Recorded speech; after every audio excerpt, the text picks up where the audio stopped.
Hey,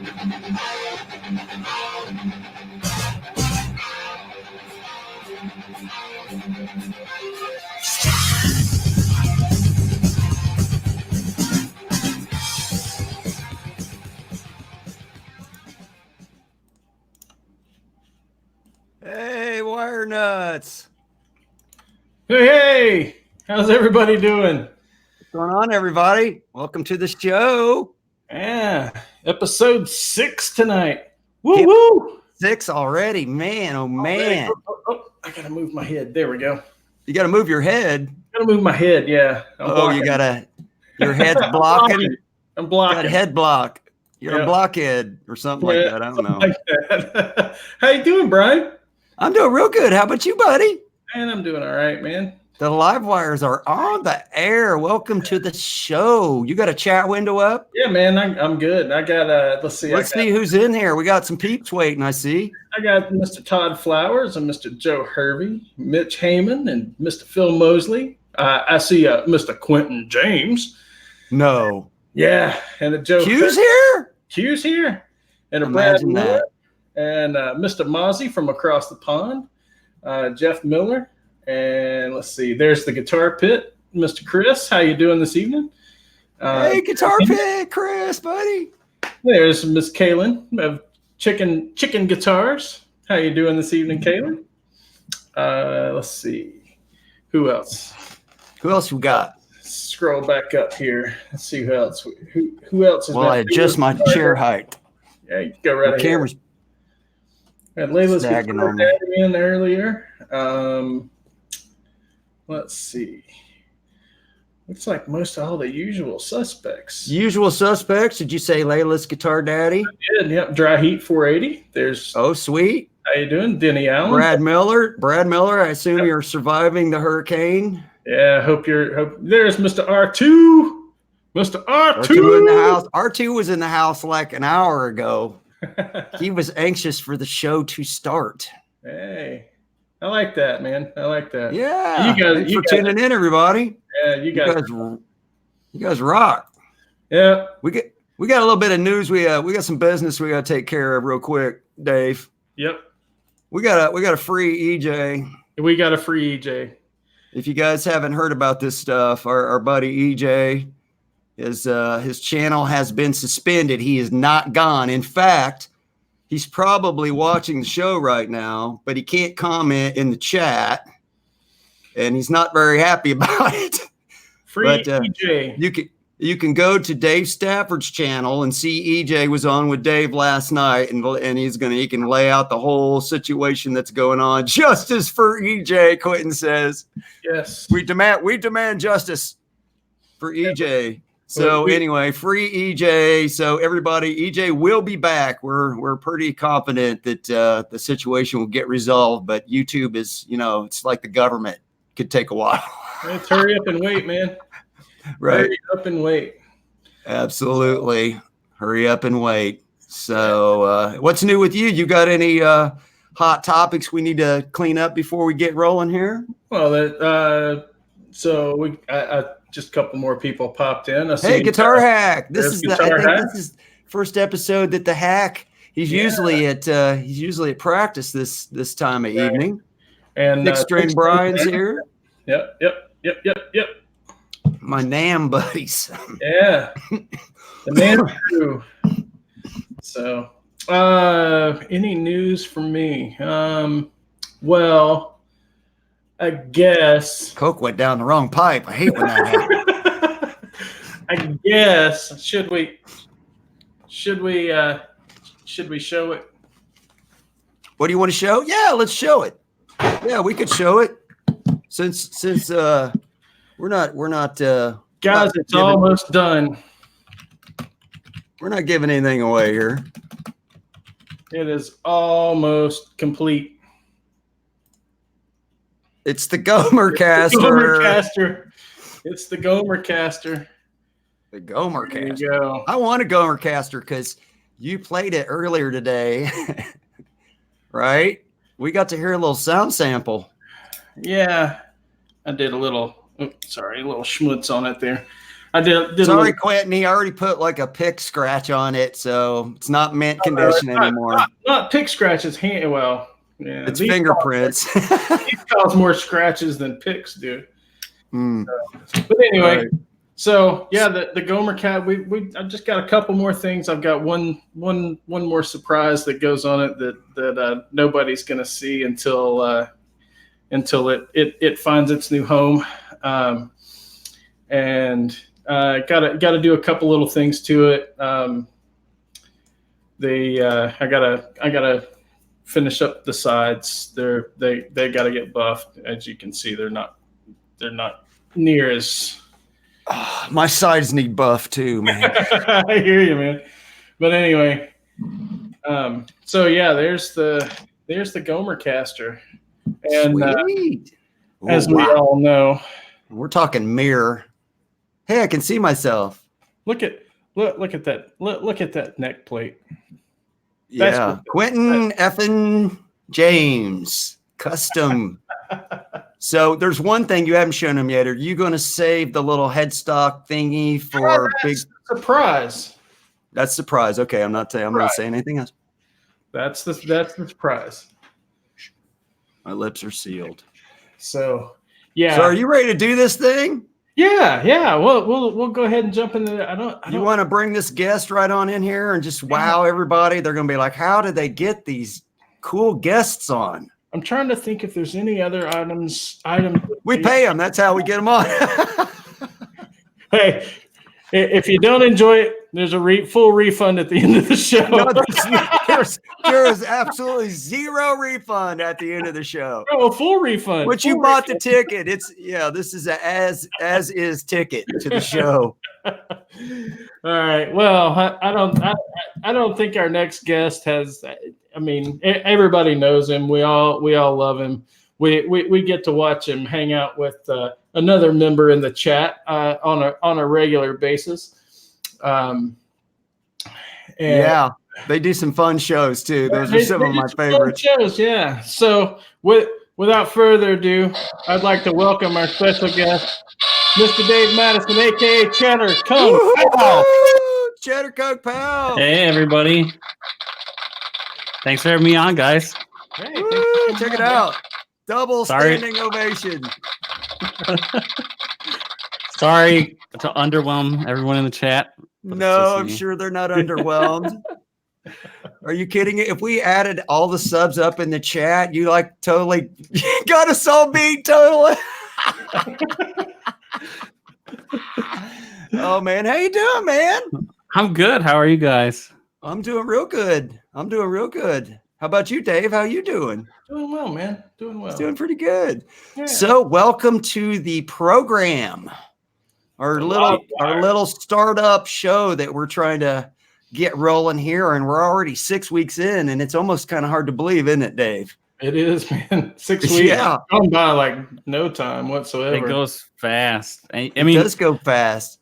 The thing off the bat that I see you guys doing wrong though is you're actually putting effort in. Like, take it from me. Before the show, it's like, I want to try to get the audio on this opening video to play, but he's like, yeah, dude, I don't think anybody's overthinking it. Like, dude, you're overthinking it. I was like, yeah, you're probably right. You're probably right. I mean, this is how stupid it is, Cheddar, though. I got 3 pages of material here that Dave and I have been working on for the last 2 days to get ready for the show. Hey, so it's not like we're just winging it. We're not just winging it. We're actually trying to make a good show. No, whether it is a good show, awesome. Yeah, whether it is a good show or not, at least that's up to I'll do everything in my power to make sure it's not. So. Well, you're on, so it will be I'm here. Show, no matter what. No, it's a done deal. So anyway, what's new with you? Why don't you tell us something that's new with you that we don't know? So anyone who watched my live stream with Chris knows I got a silver sky. I see it back there with a flame maple neck. Custom shop. No, they don't do custom shops yet. I looked at like 150 of them on Reverb. I found the one with the flaming neck and ordered it. And that's my favorite color one too. I love the that mock color. Sand. Yeah, baby. Gray. Yeah. Nice. So tell us about it. it's really cool. So I've been comparing it. Go get it. Okay. I'll get it. Go get it. Go get it. Sweet. Go get it. New guitar day. We didn't even know we were going to get this. This is great. So we should have saved this for later. Wow. Oh, wow. Look at that neck. Dude, What? that is nice. Oh, Paul must have picked that. Paid no extra for that neck. And I don't know if you can see, there's like a cool red streak on the fretboard too. Yeah, right. Yeah. I see it right through the middle. Yeah. Nice. So racing stripe. Yeah, right. So comparing it to my 64, oh my god, it's so hard to do in a mirror. The 64 custom shop. All right, the tomato soup red. Yeah, right. Yeah. These are both supposed to be similar guitars, right? Because that's a 64 Time Machine, and this is like between a 63 and a 64. Right.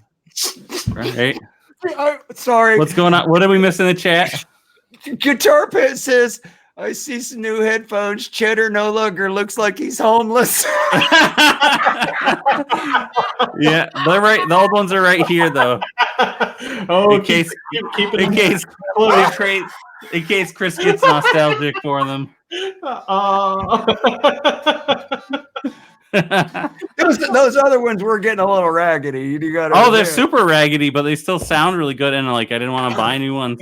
I only bought these because they're the noise canceling ones, and I have a long flight coming up. So that's the only reason. I didn't mean to interrupt when I saw that. No. I was like, I got to share that. Go ahead. Speaking of so these are to answer Chris's question. These are the Bose noise canceling ones, which, like I said, purchased explicitly for flying. Otherwise, I'd still be wearing the raggedy ones. They must not work very good, because if they were really good noise canceling, you wouldn't be able to hear any of it that's going on. or hear my own playing, right? So you said that. I didn't say that. Yeah. No, you're a good player, dude. I want to be. I want to be like you someday. If I could combine your blues with Dave's metal, I'd be the man. Oh yeah. Don't bring me into this. No, he's like, don't bring me into this. Don't bring me into this. Yeah, he told me earlier today he's been playing 30 years, and it'll be 2 for me in October. I'm like, by the time I'm 30, I'll be dead. So I ain't getting 30 years in. That's the thing when people tell me, like, when there's the Relic guitar discussion, like, oh, I just buy a guitar and Relic it myself. Like, I don't have 50 more years to keep playing, right? I'll be dead before it's a Relic. I gotta have it now. That's why I went with the Friedman. Just think, if you put 6 hours a day on it, man, you'd Relic it in like 6 months. I don't think so, because I put a lot of hours on my 594, and that's not a nitro finish. That's a poly finish. They're a little So this one's poly on the body, but nitro on the neck. Okay. So the thing with the Silver Sky. That neck will wear a little bit. Yeah, you can feel the neck break in pretty fast because it's a thin nitro What's finish. the neck shape? Is it like any other of the PRS neck shapes? Am I gonna know? So it feels like a Strat. It doesn't. It feels like a John. So it's a C, modern C. Not mod. I wouldn't call it modern. It's a C though. It's definitely a C. It's a bit thinner than my. Oh my god, I can't do this. The red Strat. Then the red Strat, the custom shop Time Machine, whatever one. That one neck is thicker than this one, but otherwise they're pretty similar shapes. Okay. Have you had a like the soft V in your hands before, like the Clapton neck? How's that Silver Sky compared to that? No, it's not a. It's definitely not a V at all. No, my Friedman is more. The Friedman has more of a like soft V thing going on, but. Even that I wouldn't really necessarily call a V. If I could have the neck off my Cali on every guitar I bought till the end of time, that's what I'd get. But yeah, those Friedman necks are great. Can't get that on every guitar, right? But so the short version, I'll do a full video on this eventually when I have time. The short version of this is that it feels similar quality to the custom shop, but it's like way less money. Yeah, like. This is like full price. This is like $2,300, and full price that's like $3,750. Did you get one of them that they're starting to hit the market pre-owned? Did you get one of those, or did you go brand new? No. There was no pre-owned ones with necks like this. Yeah, because whoever bought that wasn't going to sell it right away, right? Yeah, I'm not. Yeah, I know. I bought this from a dealer, and believe it or not, they gave me a deal on it. They didn't upcharge. They didn't demand full price for it. I was like, hey, I'll give you, $19.50 for it, and they were like, okay. So is the cavity cover not even drilled on that? Oh yeah, for the back plate. Yeah, there's no drill holes for it. That's one of the things. It doesn't come with the back plate. There's just no back plate at all, which is fine by me because I took the back plate off my Fender Strat, and the Friedman came with it off, but it's still in the case, and I haven't. I was looking at the point of being on there. There's not even any holes drilled in there. Yep. Yeah. PRS makes a really good Fender. Yeah, and they make a really good Gibson too, right? Like my 594 or this, right? So here, the camera the caption is covering my camera, but I've got the PRS Gibson and the PRS Fender right here, right? So they're not exactly to the real thing, but oh hey, put them up there again. Give us a good look. So PRS Gibson, PRS Fender, right? Right. This one's from 2009, but you can do a 594 nowadays, right? And neither one's exactly the same as the real thing, but if you want a PRS twist, and they're both cheaper than the real thing, right? You can get a Ted McCarty used for mid to low 2000s if you keep looking, and Silver Sky under 2000 used. I've seen some for 17-ish. Yeah. Recently, I think Chris saw one for 1500 that was up there for a minute and it was gone real quick before he could snatch it. Yeah, one of the guitars we were going to show later tonight, about a half hour before I got you on here, I called him. I was like, dude, that one guitar got sold. we need a backup plan. What are you gonna do, man? What are you gonna do? Yeah, so I don't blame him either because that guitar was really cool. It was a 1965 guitar. That thing was cherry sweet. So what it was a 65 Marauder, Gibson Marauder, that somebody had routed for full humbuckers and put a set of 57 classics. It was called the Olympic Special, though. And it was a cool little Marauder, man, and it was under $800. Mm-hmm. So then here's the real things, right? So. Audience decide which ones you like. The real ones. The real ones are the PRS ones, right? Well, I like the PRS one just because I like the color better. Yeah, and I think the piece of rosewood on the neck is outstanding, and the back of the neck is outstanding. Yeah, this is a cool neck, but not that cool. But the one in your right hand tops them all. Mm-hmm. Yeah, this is a pretty amazing guitar. It's not even a question. And you got a really, really pretty one too. What color is that? Tobacco burst? Is that a tobacco? They call it Southern Fade. They call it Southern. Really? Yeah, it's called Southern Fade. They got a zillion different names because they don't all come out the same. There's Savannah. I saw one today called Savannah. I'm like, what the hell's the difference between that and Ice Tea Burst? I can't. There's. I like the lemon. Right. My favorites are the lemon bursts. Those are now they've got even several versions of that, like green lemon bursts and stuff. Yeah, right. Yeah. But so they're cool. The PRS ones were actually a lot cheaper than the real ones, so that goes. Well, that's true. There's no question about that, and they are made in the USA, and there's nothing wrong with them. That's for sure. So, and I mean, maybe cheap is the wrong word because they're still expensive guitars and they're not low quality. Cheaper. You didn't say cheap. Yeah, right. They were less expensive. Yeah. ER brings it into context. By the way, everybody, I'm wearing my one-off Cheddar Kung Pao. Well, not one-off. I mean, it was a one-time only limited edition. There's 25 of them. There's how many? There's 25 of them or something. Wow. I'll keep mine in mint condition then. Yeah. I'll autograph it right on the cheese someday. It'll be worth something. A lot of money. Yeah, once I overdose on heroin next week, it'll be worth a ton. God, don't do that. I want the money. I could use the money, Cheddar, but let's don't go to that extreme. Okay. I won't start taking heroin and overdose on it next week. I won't start. Listen, that reminds me of something funny. Before we get to the question and answer session. So last time I'm watching Johnny Bean, and he's got John Mancuda on there, and right in John, I'm sure you've seen that before, and he's job, right? He's a comedian, and he's like, I can't remember what they were talking about. And he's like, I'm gonna hang myself. And just as he did that, something happened with the stream, and it went off.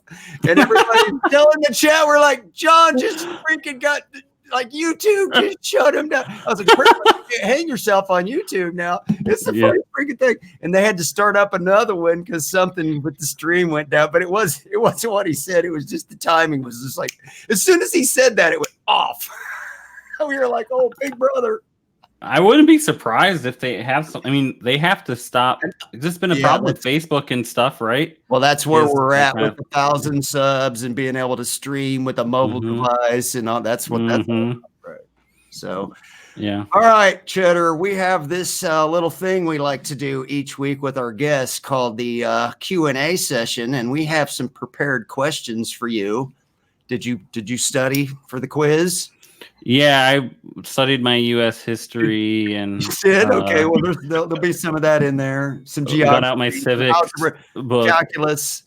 Yeah, I'm ready. You might have called Chris up and got the lowdown and see what kind of stupid questions are these fools going to ask us. So hopefully not, because we'll get a better reaction. No, I didn't ask for any details. You didn't get. I was just like, should I wear pants or not? And Chris was like, you probably wear pants. Our first guest, or Quentin, when we started the show, he was pulling his pants up, so we gave him credit for having pants on in the show, didn't you? See, you wore pants when you were on, didn't you? So far, all of our guests have worn pants, as far as we know, during the show, but we're not positive. Okay. So, all right. So the first question for you there, Cheddar, is when did you first start playing guitar? And there's a second part. Who or what was your inspiration to try that out? So, all right, let me give you a full answer. So when I was a little kid staying at my grandma's house, there was an acoustic guitar that belonged to my mom that was there. And I would like take it and like play with it and try to figure out how to, tune it. There was one of those little tuners that is like the reeds. It's like the six little reeds you blow in. That you blow through, yeah, you blow through. Tuning horn. Yeah, and I'm talking like between the ages of 2 and 5, something like that. And I remember figuring out how to tune the guitar and do a little bit of stuff. But my grandma didn't know how to play it, so she didn't show me. So I just was like figuring out how to just do a little bit of stuff. I don't really count that, but I thought that'd be an interesting story for you guys. And then in high school. So from like 5th grade until 10th or 11th grade, I played cello. And then in high school, I was like, you know what? Why am I playing cello? I don't like this music. It's like, why am I stabbing myself? I don't. Yeah. I mean, nothing against classical music, but I was like, the music I choose to listen to on my own time is all guitar music. So you weren't rocking that. You weren't rocking some like Beethoven or Mozart in the car on back and forth on the way to school. No, but my dad's a pianist, so like there was classical music all the time in the house. All right, I got so that's another part of the question. What was your inspiration? So you basically thought the guitar was cool on your own. You saw that thing sitting there and you're like, what's that all about? Yeah. I got to see what that's about. But then later on, obviously you decided to like get serious with it. So in 2016, like, that's cool. Do that. Yeah. In 2016 was when I finally decided to get serious about it. I have had my telly since 2002, like I've said before. But I would just take it out every so often and be like, oh yeah, I don't know how to play this, and then put it away. And then in 2016, I decided to get serious. So about 3 years. What's going on in the chat now? Oh, there's always craziness going on in this chat here. Oh man, troublemakers. Oh, yeah. We call them the wire nuts. You got to Cello Kung Pao in here. Cello. Who said that? Kaylin. That's just wrong. Yeah. So I've basically been really playing for about 3 years now. Cello. I gotta go like this so that I'm over the label. No, sorry, we'll not. We can still see your pretty face. Well, it must be blurry if you think it's pretty. You did stream 720, right? Yeah. Oh, let me see if maybe the grease on the camera. Oh my goodness gracious. So when you first picked it up, when you're like, okay, I'm gonna do this, did you have like one, like I want, like the first thing I'm gonna learn is this song or riff, and it's this artist? Who was that? So not really. I mean, I approached it in a weird way because I had approached it several times in the past and been like, all right, I'm gonna learn this song or that song. When I started to get serious in 2016, I knew that I needed to learn scales and how to build chords and all that kind of stuff. And so I really focused on guitar lesson courses and started taking like everyone I could. I took Rabia's musicism course. Mm-hmm. I bought the Tyler's Music is Win courses that he had out at that time, which was just like 2 or something of them, only a couple. I bought what else? There was another course I think I bought too at that time. And so I just went through those courses, and I didn't really try to start learning songs for the first little bit. And then for some reason, the first song that I really remember sitting down and like really getting down was Black Magic Woman by Santana. Oh, which that's great. I'm not even the biggest Santana fan in the world, but I was like, hey, this would be, that's been a song that, probably we all know. And I was like, hey, that'd be a fun solo to learn out of my usual wheelhouse. And so that was the first one. That. I just saw a guy a couple weeks ago. I took my wife out to a nice gourmet dinner with live entertainment, and they had a guitar player by the name of Jack Broadbent from England. And he was a fantastic. He played slide guitar, semi-hollow, single pickup in the neck on his lap, and he used a whiskey flask as the slide, and he played that song, and man, it was just he was so awesome. Good. You should look that guy up. He just got a record contract. He's got some records out already, but his current album has the current piano player for Leonard Skinner on it. So that's awesome. Jack Broadbent. He's Phil Mosley. You might know. He's from England, and really, really great blues guitar player, and a younger guy too, which is kind of cool to see a younger guy play blues. And man, he tore it up. He also played regular guitar too. No picks, just finger set on his little amp. Just him and 2 guitars, and tore it up. Yeah, nice. So it was a good show. Hey, all right. So you mentioned that the red Strat back there was your first guitar. Was that your my guitar? My Telly was my first guitar. Oh, your Telecaster was the first guitar. My bad. Yeah, I misunderstood. This guy was my first. That I bought off eBay in 2002. Okay. And I bought an Ampeg VT120 combo with it from the same guy on eBay, which is a 120 watt combo amp. Yeah. So I had this and 120 watt amp to play with it. So you weren't really planning to play any country and western. No. At that time, I was like, okay. At that time, I wanted to learn how to play like industrial, like 9 Inch Nails and stuff like that. You were going full metalhead with the Ampeg and the Telly. Yeah. Thrash. Well, also Led Zeppelin. Like, I think probably the number one reason I got the Telly was Jimmy Page, knowing that he played it on Zeppelin 1. Right. Because Zeppelin 1 was and probably still is my favorite Zeppelin album. One of the guitars he probably played the most that is the least talked about. Yep. Until Fender came out with the 2 reissues, right? Didn't you have one of those on order? Did you decide to get I did. I ended up canceling it after I got the R9. I can understand that. Money after R9 means you got to save up for guitars for a while. Right? Yeah, and I was planning to not buy any more guitars for the year, but then you got a Silver Sky. I got my Silver Sky. Oops! What just happened? I wasn't planning on getting any more guitars this year either, and then I just bought a Ibanez. We've got a disease, Brian. Yeah, it's terrible too, man. They need a serum. I never say I'm not planning on buying another guitar, because I'm always planning on buying another guitar. Well, I was trying to have some self-control. I was like, okay, I just bought a very, very expensive one. You just have to space it out right, you know? That's all it is. You just have to space it out. I made it. Really, what I need to do is hit the lottery. It's what I really need to do. Then I wouldn't have to space it out. I just buy them all in one damn day and be done. Or I could like sell some guitars. This is my problem, right? Like if Chris, you know what? Sell guitar? What are you talking about? Yeah. Well, Chris does, Chris buys lots of guitars, but he sells them too. I just keep buying guitars and never sell them. Chris has a little thing going there, but I don't know, man. I don't know how that works with his 401k. What do you mean? This is my 401k. I literally sold like 2 guitars that I made money on, and one of them I made like $4 on, and all the rest of them, I lost something on them. So I've made money on only one guitar.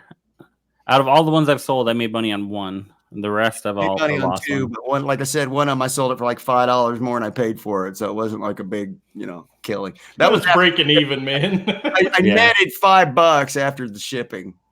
That's breaking even. Hey, I had it for like a year, so I kind of figured like, hey, I just had this guitar for a year and had fun with it and made $5. I mean, that's not horrible. Yeah. Someone who was it said in the chat, Santana was my gateway to PRS. It actually was the other way around. I had bought my PRS SE Custom 24 before I learned Black Magic Woman. Black Magic Woman. So I think that was probably part of the reason I decided to learn the Santana thing. I was like, oh, I've got this PRS SE. Dave's like, don't ever sing on this show ever again. No, do sing. No, never.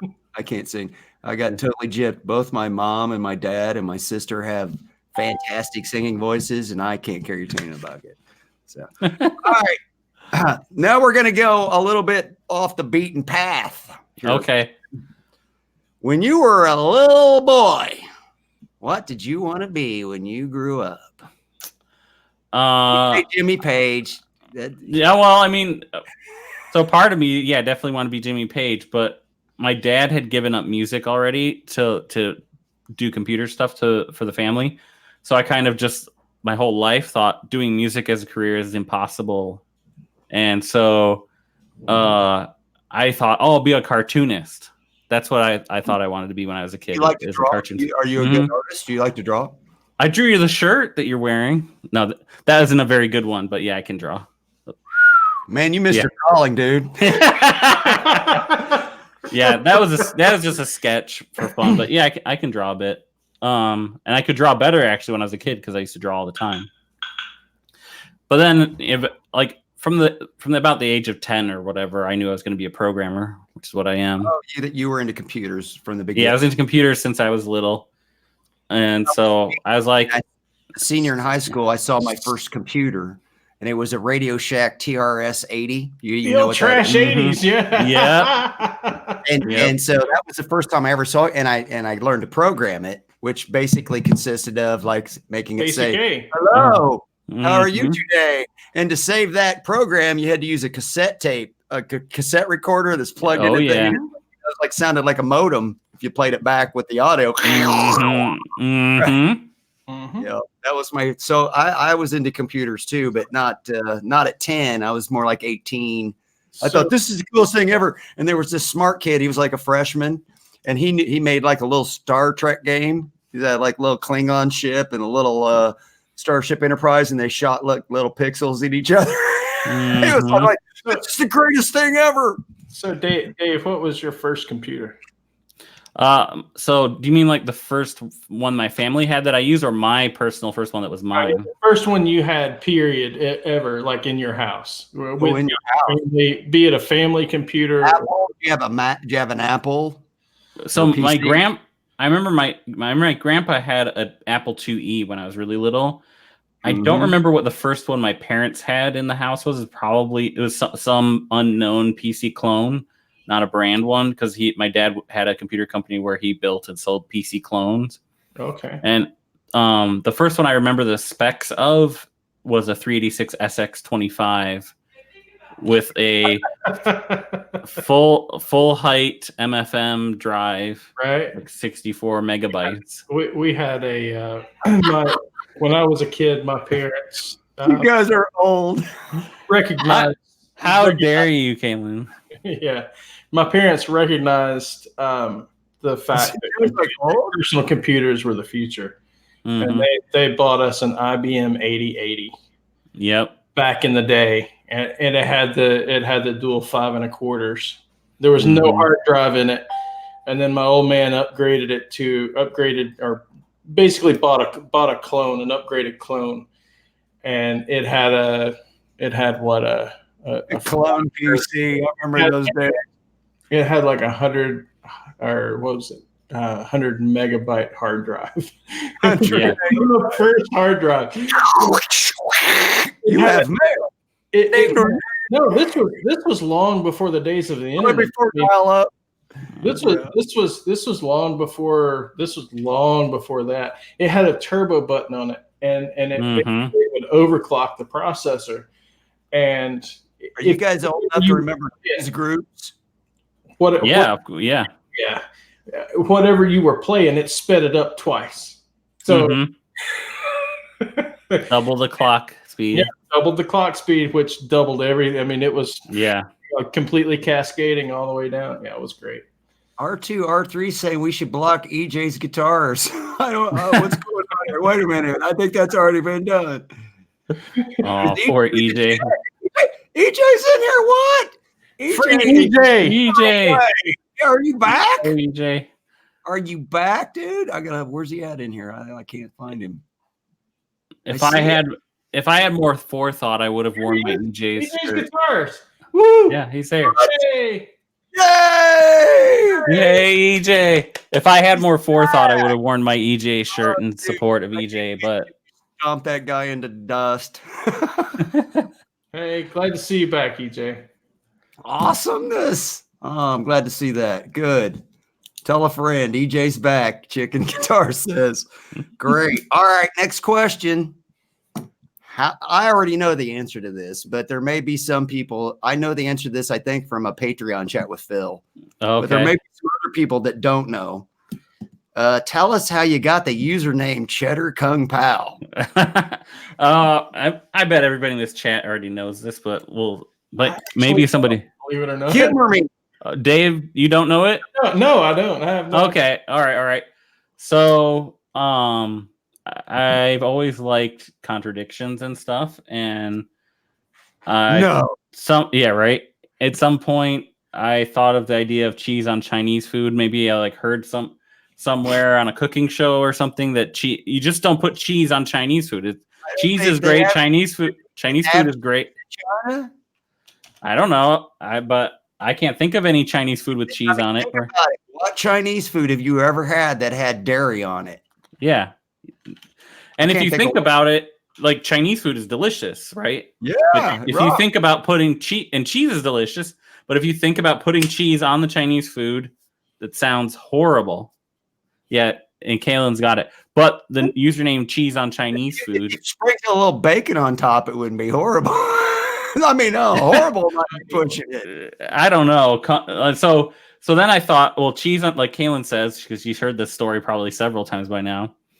In fact, I might have even told it. Put ketchup on it. Well, and I might have even told it to her in person at the PRS event.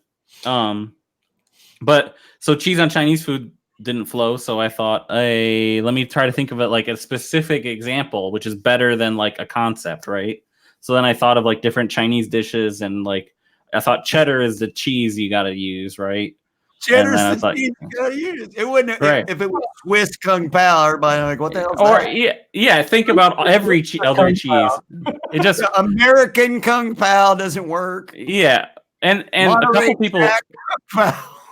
Well, a couple people have made parody accounts. I don't know. I still don't know who, but I've seen parody accounts of Gouda Szechuan or whatever. Cheese Kung Pao. Mozzarella teriyaki mozzarella or mozzarella teriyaki. I've seen clever. Yeah. Teriyaki mozzarella balls. Yeah. So, so I've seen those things, and those are funny. But I think Cheddar Kung Pao is the best version of that concept, right? I agree. So, and then it also has the nice pun of like, if you saw that dish on a menu, you would say that sounds bad, which fits with my guitar playing and stuff, right? So sounds bad. Yeah. Oh man, multiple jokes, and the other part of it is, was there something involving your sister in that somewhere along the line, or did I dream that? So my sister colorized the logo for me that's on your shirt. That you I drew the sketch, and I was like, here, colorize this and make it into an Adobe Illustrator thing that I can blow up and put on shirt. One of number one. I'm sure you have one, so that means I have one. There's only 24 in the wild. Then yeah, there's not very many. There's not many. There's several in this chat though. So yeah, probably you're probably right. I bet there are. I think Kaylin and Chris and EJ. Yeah, a good percentage of them, right? Yeah. Cool. And the other piece of it was that I knew I needed a username because my name is very common on the internet now. I used to be the only YouTube already. Well, if you just Google Dave Madison, there's like a bajillion Dave Madisons. Yeah, there's a trillion Ryan Stewarts too. Yeah, exactly. So you have the same problem. And so I was like, I got to have a username because my name is too common. I used to be the only one with my name on the whole internet, but not anymore. Not anymore. All right, next I'm the only Cheddar Kung Pao, so there you go. Well, nobody can. You will always forever be the only Cheddar, for sure. All right, next question. If you could possess someone else's talent for 24 hours, who would you choose? Oh, man. At guitar or at music or? At whatever you want. If you could have somebody else's talent for one whole day, which I'm sure you wouldn't sleep and waste 8 hours of it. Yeah. Well, whose talent would you snatch for a day? Oh, that's a tough question because like, what do I want to accomplish, right? Well, you're not really going to get to accomplish any much except just enjoy it, I think. I would disagree with that. I could shoot, like, let's say I had enough, I guess, but then the next day you're not going to be able to back it up. So what good's that going to do? Well, let's say Jacob Collier because he's like super popular, right? I couldn't help it. No, you didn't. No, you didn't. John Holmes. Yeah. I couldn't help it. Who says I don't have his talents already? I mean, yeah, he might already have that talent. Porn star talent. You're in the wrong business, brother. Cheddar Kung sausage. Yeah. But like my immediate thought is like, oh, I would like to be able to use that to do something I couldn't do, right? So like Jacob Collier is super talented, way more talented at music than I'll ever be, and he's very popular right now. Don't overthink it. So if I took his ability for a day, I could shoot a whole bunch of videos of me being as talented as him, and then I could release them slowly over time, so it looks like I really have his talent. Possibly cram into 24 hours, though. I mean, in like 2 weeks, you're going to be all back to normal Cheddar, and everybody's going to be like, "What happened?" The thing is, you could just straight record for 24 hours. Then all you had to do was just edit it down over time. See, Dave gets it. Gets it. He's got the vision like I have. It's that long sight vision. Yeah. So I would just take Jacob Collier or some other like super like talented musician's talent, and specifically talented musician and like video creator. Paul Davids is another one, and just like shoot footage and record all day for that 24 hours, and then I'd edit those videos and space them out and release them over time, very, very slowly. And just be a god until they ran out. Oh, when they run out, then I'm just like I retire. Then you could be like I'm going to France. I'm in seclusion. I'm working on some material. It might be like the spaghetti incident. It might take 15 years or Tool. It's like Tool. Yeah. In 15 years, I'll put out the next material. Or I just play it off towards the end where I'm like, I've discovered I've moved beyond this style of playing and music that simpler, easier, more simple. It may seem like I'm not as good as I was to you plebes out there, But actually, this is better. I'm doing this on purpose, which is actually incredibly hard for me. Chris said it best. Fake your death, Fake your own death, die legend. That's it. Yeah. Chris says, "Fake your death, die a legend." That's funny. Oh God, That's funny. so I am not keeping up with the chat at all. I'm having just like all my focus on you guys and the conversation. Dave, me and Dave have like a plan. So this part of the show, it's Dave's job to keep up with the chat. That's why you see me looking over to this side. My chat window's over here, and then I go look for it. Right. All right, we're down to the last question. Okay. The standard, I don't know, maybe Chris tipped you off. This is the standard question everybody gets at the end of the Q&A. So you're about to be stranded on a deserted island, but the island has electricity. So you can take a few toys, but you're limited. These are your choices. You get to take one guitar, which we probably already know which one that is. You get to take one amp. You get to take one pedal. You get to take one album to listen to, and you get to take one miscellaneous luxury item. Okay. What would those be? So my first question is, what kind of dessert is the island deserted with? Is it like a banana split or a apple pie or a man after my own heart there? It's an island with nobody on it but you. Oh, I was hoping it was like made out of dessert. Now I'm bummed. Okay, so as in what guitar do you think I'm gonna pick? I think you're taking the Les Paul. That's what I think you're taking. Yeah, it's the R9. That's the one I'm taking.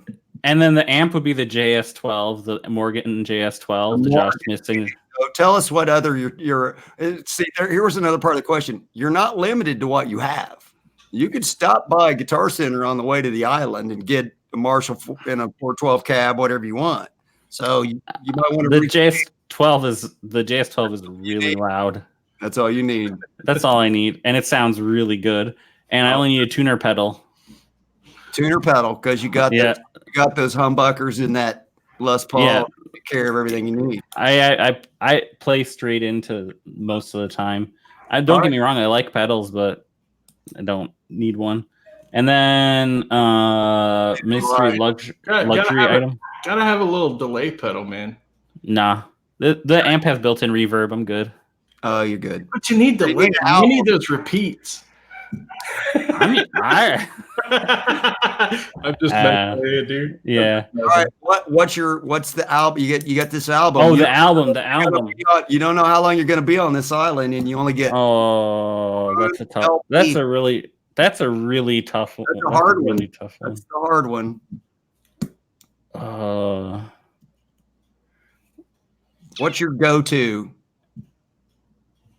I'm gonna say that I would pick probably Steely Dan Countdown to Ecstasy. Really? So here's why. Like my first instinct was to say like BB King or an Albert King album. But I'm gonna go Led Zeppelin. I was thinking some Led Zeppelin was but here's why I pick Steely Dan, because it gives me something to aspire to on the island. Well, that's true. I can try to learn to play that music while I'm on the island, which I cannot even come close to doing right now. But it'll keep me busy on the islands. That brings into question, not necessarily, because what's your luxury item? You got power. It could be a computer. It could be a cell phone. Well, yeah. I mean, if it could be a computer with internet. If it could be a computer with internet access, that's what I'd pick, so that I could have access to TrueFire. Yeah, you could have that satellite internet. Yeah, if I could have access to what do they call that? Satellite internet. Usenet. Satellite internet. Oh, damn! I should have thought of that. I should have trademarked that. HughesNet 5.0, I think, is what they're HughesNet. You know, Gene Simmons invented the internet. By the way, I don't know if you knew that or not. He invented HughesNet too. You know. All right. Yeah, that's true. So the luxury item is a computer with internet access. So I specifically so I can get to TrueFire and have infinite lessons. We've had. No, I'm just kidding. I mean, if you want me to treat it seriously, that stuff he already has in his room. yeah. I'm just a happy person. I don't need anything I don't have. He had moved his studio to the island. Yeah. There you go, man. Now it's an island with a studio. That's what we said last week, right? Chris had a good Gibson player burn in the chat. He said Gibson players must pick a tuner pedal. Oh, what the hell's he talking about? He's got a freaking. He's got R9 too, so maybe he's talking. That's not always true. I mean, neither of my Gibsons has had any tuning problems, but it still's funny. It is funny. That's gracious. All right, Cheddar, you're off the hook. That was the last question. You can take a deep breath, relax. You passed with flying colors. Okay, so my question for you guys is what? Thank you. I have no control over the length of the clapping, just so you know. Okay, I appreciate it all the same. So what have you guys answered? Have you guys answered that last question? No, but yourselves? here's the thing: we're saving it. I was going to tell Dave this the other day. So already in our 6 weeks of showhood, we've had twice where we've had to like a fill-in guest already. So Dave, I was going to say to you earlier today, next time we're stuck, I'll just ask you the damn questions, and then the time after that, you can ask me the damn questions. So we're saving those for later. Yep. Yeah, we're saving those. We're saving those for later. Yeah. Well, you know what time it is now? Yes, we do. It's time to move on to the most awesomeness of segments known as Dr. Dave's Tips and Tricks. And tonight we are going to talk about the intonation situation. All right. On Dr. Dave's Tips and Tricks. Everybody knows that what intonation is, I hope, at this point. So what intonation is, let me get this in the camera the right way, is you want to make sure that your string is the same distance from here to the 12th fret as from the 12th fret to your saddle, right? If that distance is the same, then it should be, as long as the frets are all laid out correctly in the right place and crowned properly, blah, blah, blah, your nuts right. All things being equal, it should be pretty much in tune all the way up the neck. So what happens is your saddles, now whether you change your string, whether you have to adjust the height of your saddles, or if you need a new nut, all these things can throw your intonation out. So how do I adjust the intonation? Well, it's easy. On a Gibson, we have little screws here, and those screws move the saddles forward or back. On a Floyd Rose, it gets more complicated.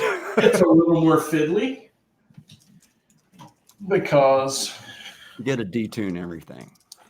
Yeah, you have these little set screws that are hex head or Allen key, whatever, and you have to adjust them, that way. If you have a Fender, you have it's very similar to a Gibson where you have screws that adjust the saddle forward and back. So what does all this mean? Intonation. Well, you need a good tuner first and foremost, and you want to make sure that when you play that open string, better than a snark. Yeah, you really want a little better than a snark. Personally, polytune, yeah. I like these guys. They're fast and they're really accurate. Yeah, as long as you don't drop them too many times. Right. But what you do is you tune your open string, and then once you tune your open string, no, you don't want to use a pitch pipe fill.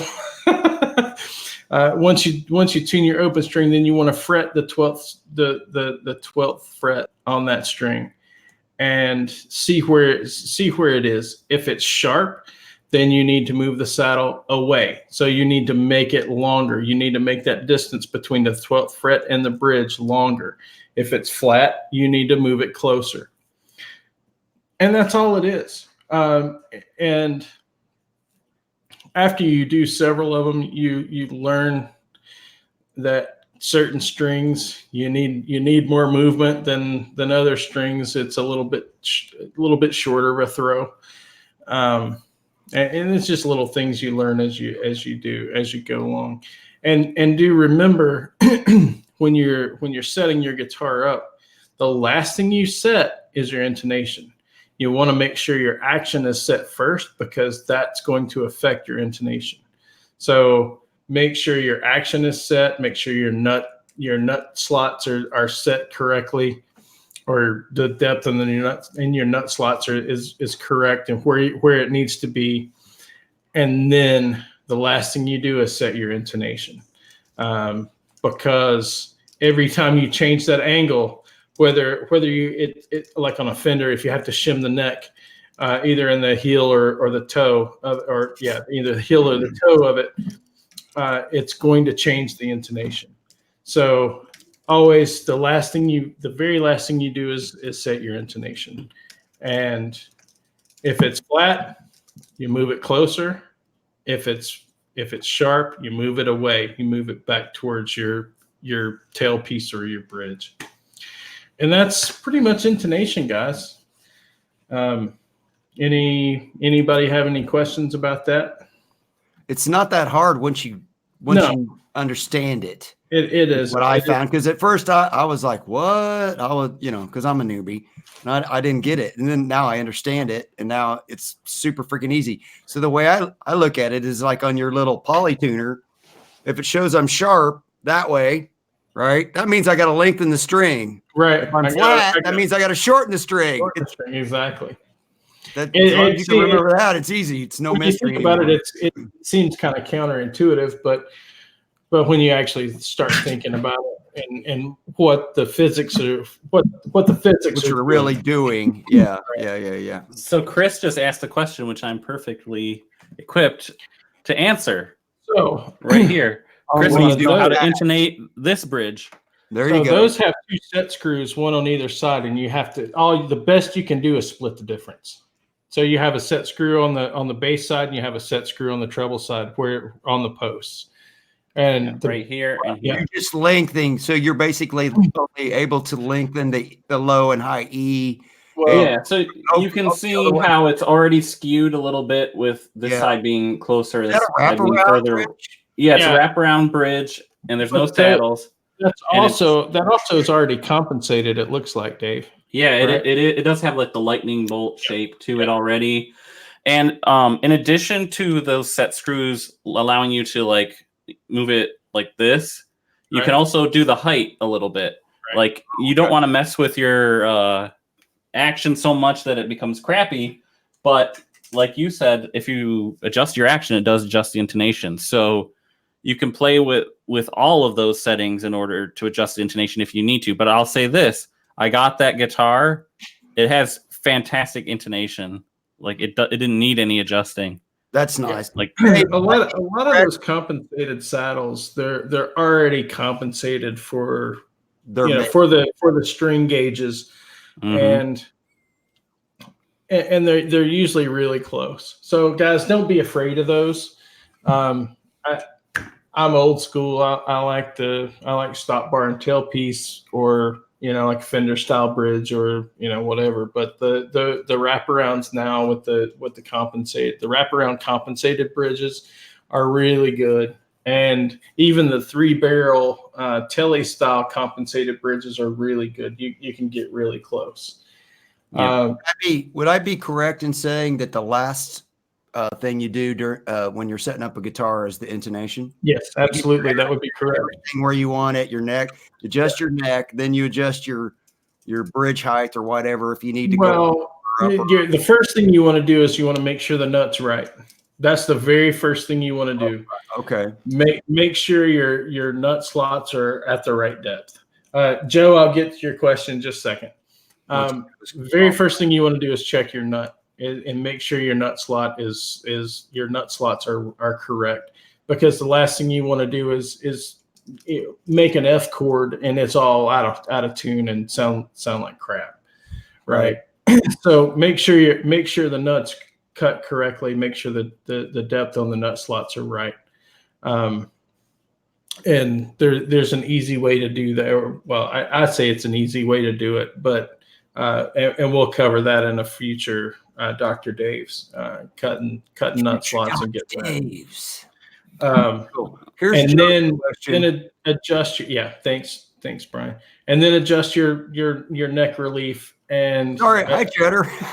again, and again, I'll cover that in another Dr. Dave segment on how to adjust your neck relief, and then set your action. Once you get all that done, then your last thing to do is intonation.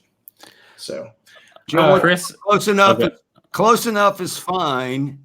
And once you get it dead on, what do you do when the weather changes? So, okay, Joe. Yeah, I mean, close enough is close enough, and who's to say what's close enough, right? That's up to you, the player. If you can stand being a lot below the 12th fret, does it make a yes, it does. It makes a huge difference, and that's it's all the way up the neck. Where everything above the 12th fret, that's what's going to be screwed up. No, everything from about the 5th fret up is going to be off. If your intonation is off, everything, 4th, 3rd or 4th fret, everything up from there is going to be off by the ratio you're off on your intonation. So it's a compounding thing. But it's not something that's rocket science, and it's not hard. No, it's not hard. It's not rocket science. Here to get done. You don't, guys. You don't need a flathead screwdriver at home. You can do this. A flathead, a Phillips, or an Allen key, whatever your guitar is. Because I mean, guys, I have Allen keys. I have flatheads. I have Phillips heads. I have whatever. Yeah, I mean, I have enough guitars. What you need, right? You make sure you have the right tool for the right job. You're always going to hear me preach that. Always have the right tool for the right job. Don't use a big, huge hacksaw to cut your nut. No, please no. Use the right tools, but make sure you're as close as you can possibly get. Where close enough is going to be good enough is on the non-compensated, like 3-barrel saddles, or the old rat tails, like on the 53 Les Pauls and the old juniors and specials. Those old rat tail pieces, they're not compensated. Close enough is the best you can do. Most of your compensated stuff nowadays, you can get pretty close to dead on, and you want to get pretty close to dead on. This is why we call them the wire nuts. Well, Hack, if your nuts require a chainsaw, man, you got a forest growing there, brother. Yeah. Gene invented intonation. We have a running. Gene Simmons invented everything, Cheddar. In case you're wondering why. I get it. Yeah. You're in on the bit. So I mean, Cheddar, you know a little bit. Do you disagree with anything I said there? No. Do you have anything to add? The one thing I was going to bring up is Chris had asked if there was any situation. Everything you said and thinks you suck, Dave. Yeah, right. You're doing a disservice to everyone named Dave. You're only doing it wrong, Dave. Yeah. Chris asked if there was any situation where this kind of bridge, where it's doesn't have the saddles and it's pre-intonated, whether that can get you into trouble in any situation. The answer is yes. If you choose a non-standard set of strings, like let's say, right, this is based on this cut that they have on here, the shape that they have on here, which also it's curved as well for the height as it's radius. In other words, it's radius. If you choose, like, say, a really big low E string. Like you're like, I'm gonna be a gent bro, and you put like a super fat low E string that's much fatter than the rest of your strings. They're not in a nice ratio anymore, like a standard set of strings. Like a light top, bottom heavy. Yeah, that can get you into trouble if it's really extreme. A hybrid set. Yeah, but as long as your strings are all, relatively close to a normal size. Kareem's in the chat. Just wanted to say, hey, Jamal, I see you out there, buddy. Jamal. So if you go to 11s or you go to 9s and they're standard ones, you're fine. But if you go to like 11s with a gent, like super, 60 on the low E, then you could be in trouble. You could be. But otherwise, you should be fine on those kind. Your scale can even throw you off on some of that stuff too. Yeah. Scaling. So. All right. Hey, we got something else to move on to that we want to talk about tonight that also involves cheddar. And this is usually the time of the show that we do the segment called These Go to 11. But tonight we're going to introduce a new segment, and it's called Without You. And it really has to do with the community. I got the umlauts over the O on the without. Yeah. I try to do I try not to overdo the See, this happens every week. I can't. I'm doing them with my finger, but it's off camera. And Dave just sits over there and he's like, no, dude, you didn't do it right. These are the umlauts, and I'm putting them over here. Okay, you can't see it. Good job, Dave. Like 2 umlauts. There you go. Yeah. Let's put them over here. There you go. If I use my little pinky finger, it'll freak Quentin out. Okay, never mind. Okay, now we're totally ruining the segment. I think my pinky looks smaller than you, but tasteful. See, look. At least somebody's got my back. I mean, tasteful single umlaut. I don't know about that. God, BFG. That's not what we're talking about. Oh yeah, BFG. Somebody said something about BFG. This is really what we're going to talk about, gang. And this is kind of cool because we said the segment's called Without You. So really, this involves everybody, and maybe you can help us out here. So we've all kind of maybe got this friend. If you're all aware of Philip McKnight's channel, he does a series called Know Your Gear. And on, let's see if I can share some of this. So on episode 17, I believe, let's see if this will do the thing here. You mean the sharpen your axe? Mm-hmm. Yeah, sharpen my axe series, right? So on number 14, he introduced this young lady named Melissa. And basically what the premise was is he helped her over the internet to fix up a guitar, and she filmed it while she was doing it, and he helped her get the tools and everything. And then when she was done, she sent her footage to Phil, and he made this episode out of it. Well, kind of along the same lines of that, the next thing that she decided to do was she started her own channel. And her channel, and I want you to put the links up if you can to this. Working on it. Can you put the links up for me, buddy? I got you. Okay, so let's see here. Let me get this one going here. And Melissa is in the chat, so say hi to Melissa, everybody. Yeah. Hey, Melissa. I didn't know she was going to be able to get in tonight or not. But we had been communicating a little bit. So she started her own channel. And her videos are all about coming up with fixing these guitars up now that she is going to donate to a club at the local school where she's at. And you can see she's got quite a number of electric and acoustic guitars and all different sizes to fit all different age kids and so on and so forth. And really, so what we're trying to do now is help her out, because really what she needs is some just minor things to kind of help out with the club.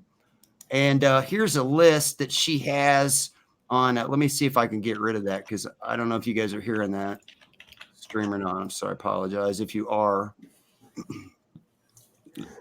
I don't think we are. Okay, good. It's only coming through my ears, not your ears. So this is the this is the list that she has, and I'll put that on the full screen here. So we'll put a link into this in the description too.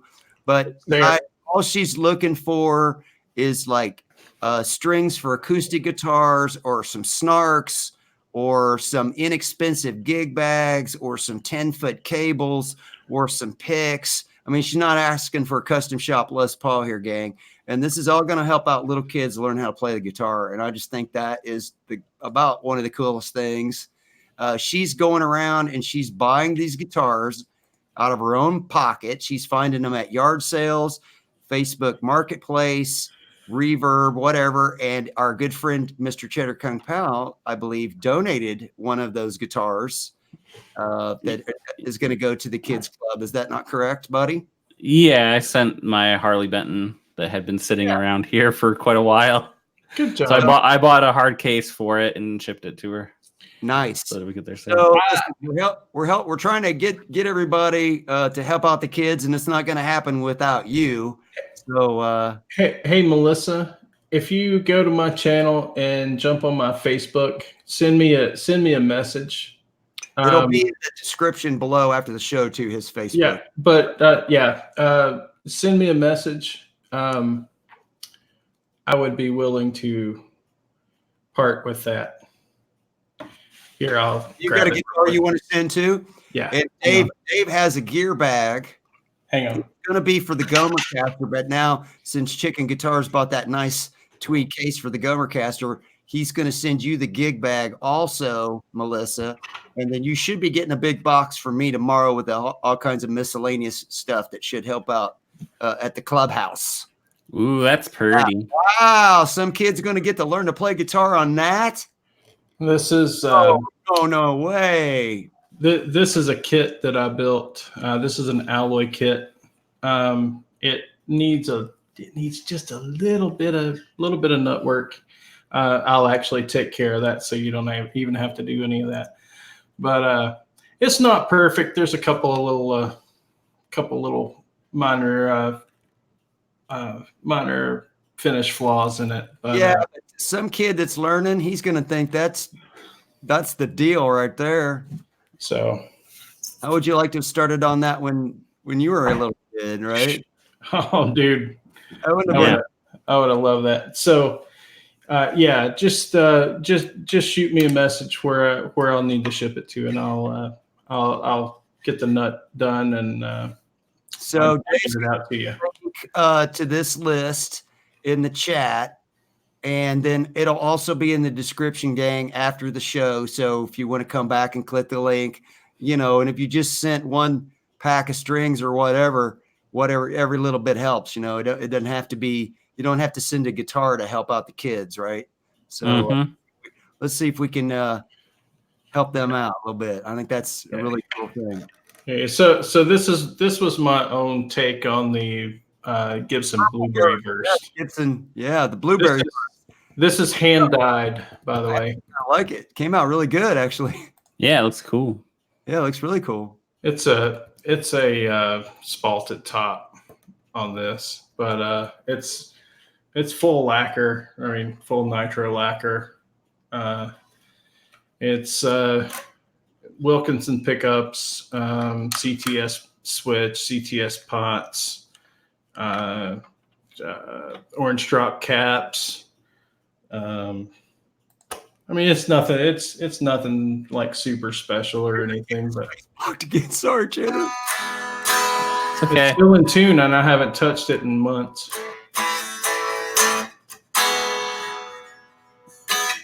So very cool. Yeah, it just says he started on a bass with no strings, and Chicken says that's better than I started on a tennis racket. My first guitar was a Slazenger. And the back is purple. It's not black, by the way. Very cool. So nice.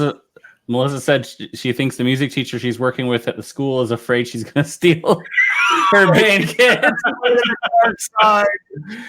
We're all going to be a bunch of little metalheads. Hell yeah. Guys in the school. No sense on the back. It's my Gomer caster. Oh, no, you come on, Quentin, that's actually what Dave was building you that guitar just so you could donate it. And now we're gonna give it to. We're just gonna donate. Yeah. Name. And donate it in your name, Quentin. So you get credit. Your name. Oh my goodness gracious! You're not even getting compressed, so we can't hear you. Okay. Oh, that's because I'm just playing it acoustically. Rings out pretty good. Yeah. Rings out really good, actually. Yeah. So that's awesome that you gave attention to Melissa's program. So You think we can help Melissa out? Get her some picks and some strings and some of those tuners. The tuners are super. Tuners are probably a big deal. Yeah. And I also wanted to talk to you about practice amps. I know you got a situation with that. I wanted to recommend the little Boss Katana Minis. You can pick them up from anywhere like $60. They can even run on batteries. They don't weigh nothing. They sound pretty good. And the little kids can take them back and forth. You can literally probably stick the thing in a backpack if you're going to let them take stuff home from school. I don't know.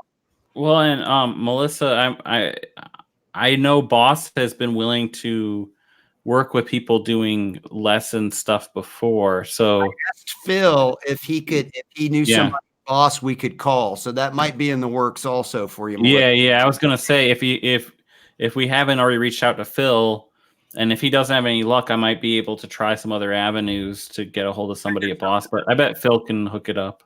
He probably knows who to call anyway. Yeah. I mean, hook up the connection to somebody at Boss. Not that Phil would say, hey, this lady call you. You need to help her out, and we'll get that up. So yeah. So it's that time of the show again. It is time for the Red Hots. Are you ready to rock it, buddy? Let's do it, man. We're gonna do some Red Hot action tonight. You got some pretty cool guitars to show. Yeah, man. This evening, I think you might have killed it with these. So the first one you're gonna do is gonna be this bad boy. It's gonna be this 1980 Gibson Les Paul Deluxe. So you guys know I love these Norland era Gibsons. I don't know why. I just think they're great. A lot of people hate them, but so you're on a full mahogany body here. You're not a sandwich. What's up with that bridge? Okay, you got to tell me about this bridge. Yeah, I'll get to that. So this is a full mahogany body. It's not a pancake body. And we got a 3-piece maple top. We got a little bit of flame in that center, which looks kind of cool. So this thing at one point in its lifetime was routed for a Kaler. Somebody filled that in and stuck the TP6 bridge in there. This thing's good. This thing's at just under $2,000. This is really a player grade guitar. But I tell you what, guys. This is a sweet guitar, man. It's got some dings. It's got some marks, except for the aftermarket bridge, right? Well, no, that's not an aftermarket. That's an actual Gibson bridge. The TP6 is a Gibson bridge. It just replaces what it came with originally. So it's not right. But other than that, it checks all the boxes. What are those mini humbuckers in there? So those are the stock mini humbuckers. The frets are original. So any of you guys that like me that like the low wide frets, you'll find this very appealing. There is a little bit of there is a little crack there around. I've never seen a guitar cracked there before. Yeah, right off the horn. There's a little crack right off the horn. On the backside, more or less. It doesn't look like it goes all the way through. No, it doesn't go all the way through. So that could be easily stabilized. But this thing's a player, man. This thing is just an absolute player guitar. For under $2,000, you're looking at a almost 40-year-old guitar. They do run in this one they do have a video and sound sample. Yeah. So it's right after. Yep. So it comes with the chainsaw case. Yep. So yeah, I mean, So Only weighs 140 pounds. probably it doesn't say, but I bet it's 10 easy. It's probably a 10-pounder. I mean, There is a video you could watch if you were really if you wanted to go check it out. But look, I mean, really, if you think about it, that's brand new standard money. So you could really go have something vintage and cool. Now, to be honest with you, that $2,000 price tag, that's in my opinion, that's a little steep. I would a message and say $1,750 would be a smoking deal on this. Here's the thing, guys. It's been on here for 2 years. Right. Mhm. At this point in time, $1,750. He doesn't. Yeah, anywhere between $1,500 and $1,750, this would be a smoking deal, especially with the chainsaw case. I mean, depending on the generation chainsaw case it is. There's no pictures of the case. It just mentions it, right? Right. Yeah, I didn't see any pictures of the case. So that's anyway, 1980 Les Paul Deluxe with the mini humbuckers. Now, if you guys get a little weird about the mini humbuckers, guys, I love the minis. The minis sound great. Oh, that's like a lot of guys now have those in their Firebirds. Like Guitar Hack has those in his Fire. He loves them, right? Minis in my Firebird too. So yeah, I love the minis. They just have their own unique voice. They sound a little different. So would that guitar have been made in Nashville because it's 1980? Not necessarily. It's all about the production number. So the last three digits in that serial number.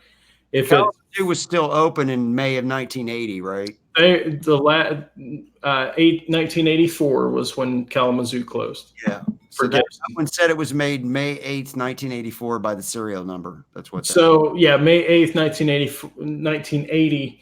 Now, it's the last three numbers that denote where it's made.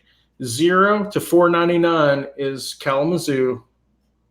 500 up is Nashville.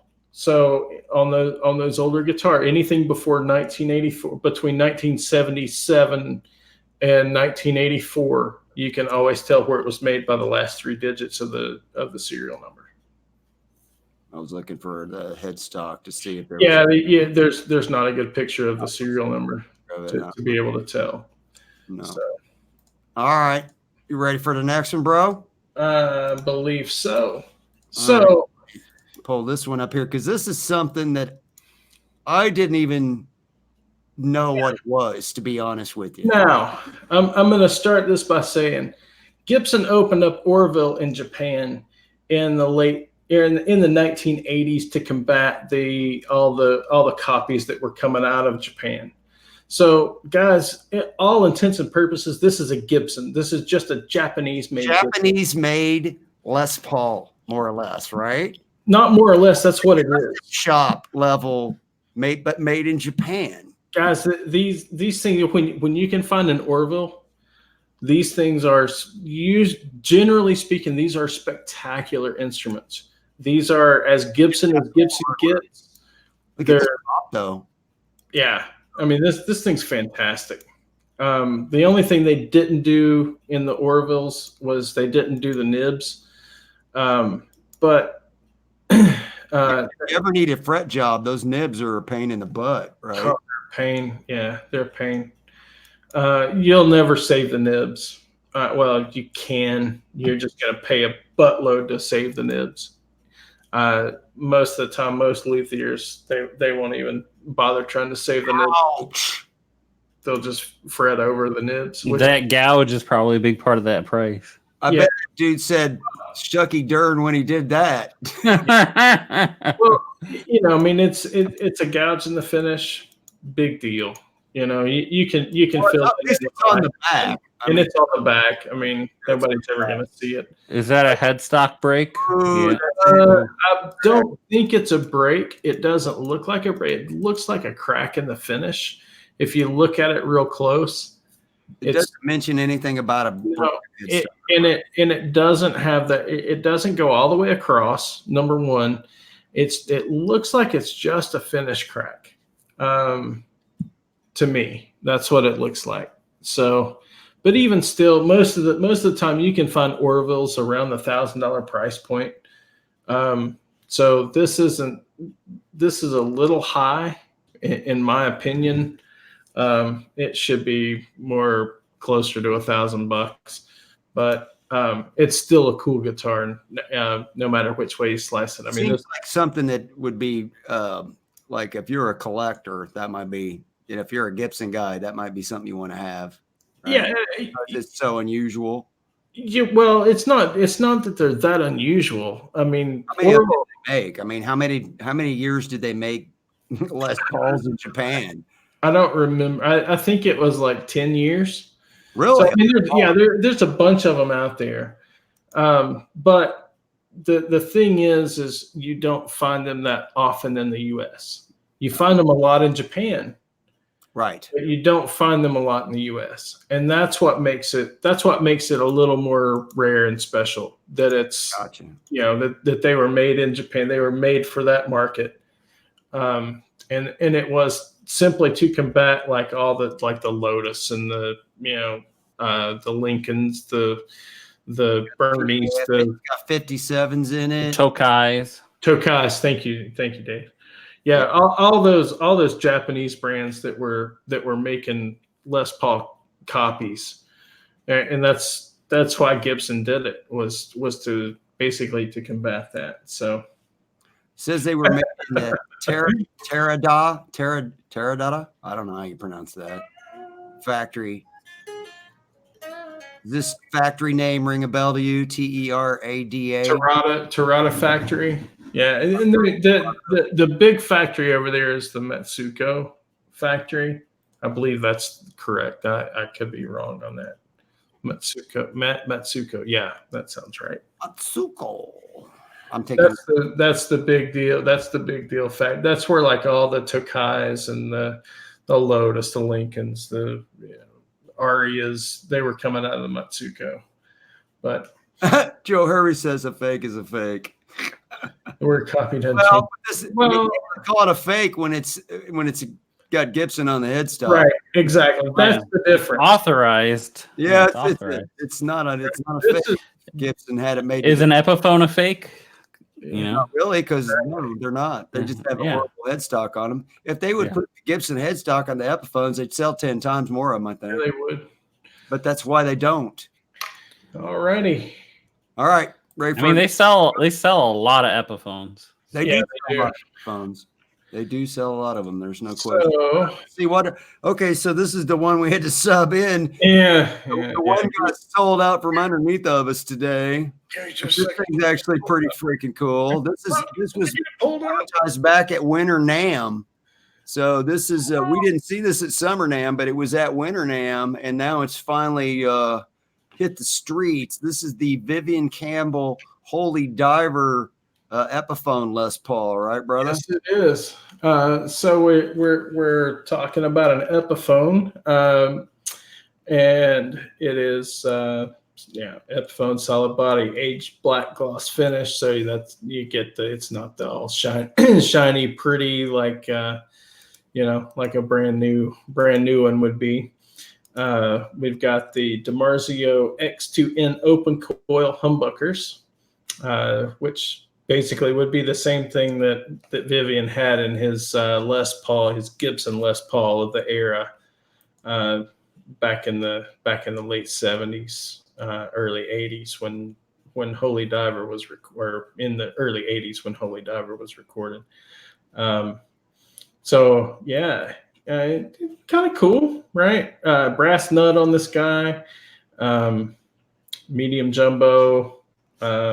It's a Indian Laurel fretboard. I'm not that familiar with Indian Laurel, but $50. There's Vivian. There's a video of Vivian playing it. Yep.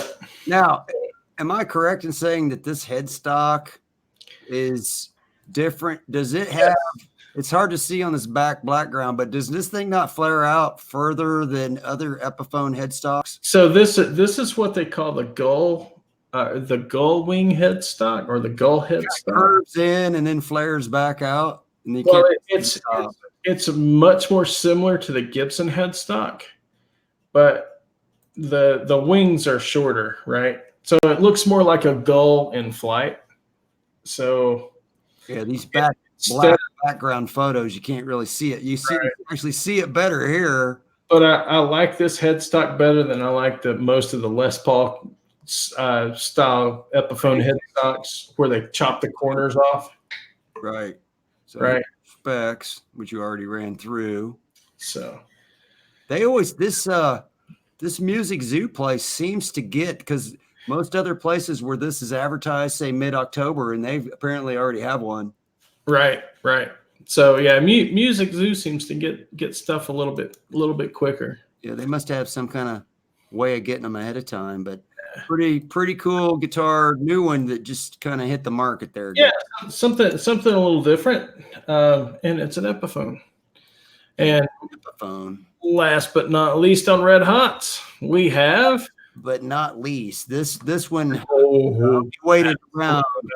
This is really the one that you want right here. So this is a 1981 Les Paul Custom in Tobacco Burst. So numero uno, Tobacco Burst is not a normal custom color. Okay, it is one of the rarer custom colors on a custom Les Paul. This one's coming in at 3,100. They have changed the bridge to a Tone Pros, which is fine. The original bridge is still in the case. It is I believe it's a Gen 3. Yeah, it's a Gen 3 chainsaw case. So we're talking the most desirable chainsaw case. This one's got the little flip out too. It's got the flip out tuners that you find on the Les Pauls, not the Les Pauls. Yeah, that chainsaw case. That's the good one, right? Right. That is the good chainsaw case. We are talking ebony fretboard. This should be. It's an 81. So I believe those are Tim Shaw's. So those are the original Shaw Buckers that are in this. Those are guys, that set of pickups is like $500. January 9th, 1980. I was freaking a sophomore in high school. So I mean, guys, this thing is pretty straight. I mean, it's in really good condition. I mean, it's almost 40 years old, man. It's gonna have some bumps and bruises, but it's even got the what do they call the diamond strap pins. Right, I saw that. Yeah, the diamond strap pin. It's got a couple little bumps and bruises, but I mean, there's the one on the top, right? Yeah. But you know what? If you took that and you took it to a luthier guy, you had he could fill that and stain it. You'd never know. You can just fill it and you'd never see it. Yeah, you never know. Yeah. So I mean, this thing's pretty straight. It's even got the sunburst on the back of the neck and on the back of the headstock. Pretty freaking sweet. This is pretty sweet guitar. Yeah, 2,800, 2,900. Yeah, he's taking an offer. So if you asked for 10% off of that and got it for 2,800, yeah, that wouldn't be horrible. And the frets look like they're in pretty decent shape in the pictures that I saw of the frets. It's pretty 1981. Pretty smoking guitar, guys. Pretty cool guitar. Any of you guys looking for a birth year guitar that were born in 81? A birth year guitar? Here's your guy. That's the one you want? I'll be honest with you guys, if I had the money, I'd buy this one. That's the one you'd get? I would buy this one. I like that Tobacco Burst. I'd like to have that to go along with my Heritage Cherry. I don't know if you guys are keeping up on the chat, but the chat is rioting at all the Les Pauls being shown. Well, we're having a Les Paul Fest this week. Well, listen, if you guys can find some cool guitars that are priced good that qualify for Red Hots, you can feel free to send us. submit them, guys. Because it ain't easy to find. It ain't that easy. Everybody wants to make, everybody has their guitar price to. Right. I mean, a lot of these guys I pull out of my reverb feed, and these are things that I look at. So, I can say, oh, that's a good price. Or we've had Kramer's on. We've had all kinds of different guitars on. It just happened to be that we hit a Les Paul thing this week. It just happens that way sometimes. So sorry to disappoint there. So like Les Paul's, you know what that means? That means it leaves more for the rest of us. That's right. Right. All right, man. We are closing in on that time of the show where things start to get a little dangerous. Yes, we are. We are ready for the Circüit Breakers portion of the show, folks. And I think that I'm up first tonight. Let me see if I can make this happen real quick. I have to change over to my different little settings here and pull that up. So tonight, to start off, we are going to talk about the new Cheetos movie. Ladies and gentlemen, yes, there is going to be a Cheetos movie, but it may not be exactly what you think. So it's in the works, and those in the know say it might win every Oscar. The working title of the movie is called Flaming Hot, and Ava Longoria has signed on to direct the story that details the life of a Frito-Lay janitor named Richard Montanez, who came up with the idea to put spice on Cheetos in his kitchen at home. After perfecting his formula, he called the CEO of Frito-Lay up on the phone, not knowing that you just don't call the CEO up, and told him about his idea. And next thing you know, the CEO goes, okay, here's what I'm going to do. I'm going to give you 2 weeks to come up with your presentation. So Richard, the janitor, went to the library and studied up on marketing. And he went and made some packaging items that he thought would look cool for graphics. And he wore his best $3 tie to the meeting.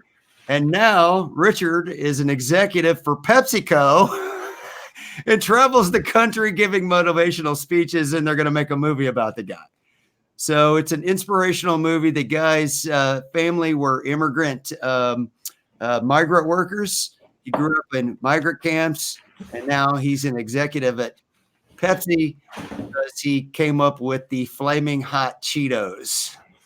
How awesome is that? So living the American dream. And now we're going to get to see it on the big screen.